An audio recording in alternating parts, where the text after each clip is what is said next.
৩ দিন পর বাংলাদেশি যুবকের লাশ ফেরত দিল বিএসএফ। পঞ্চগড়ের অমরখানা ইউনিয়নের ভিতরগড় সীমান্তে ভারতীয় সীমান্তরক্ষী বাহিনী বিএসএফের গুলিতে নিহত বাংলাদেশি যুবক আলামিনের লাশ ৩ দিন পর ফেরত দিয়েছে বিএসএফ।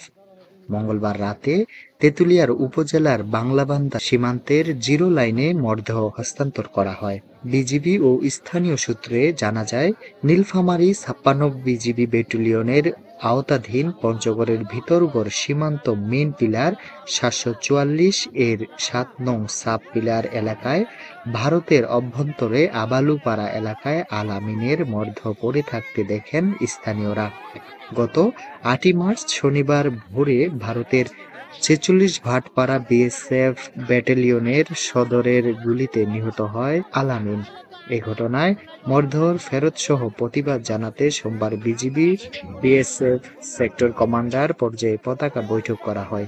ময়না তদন্ত শেষে ভারতের রাজগঞ্জ থানা পুলিশের কাছে হস্তান্তরের পর মঙ্গলবার রাতে নিহতের পরিবারের কাছে মরদেহ হস্তান্তর করা হয়।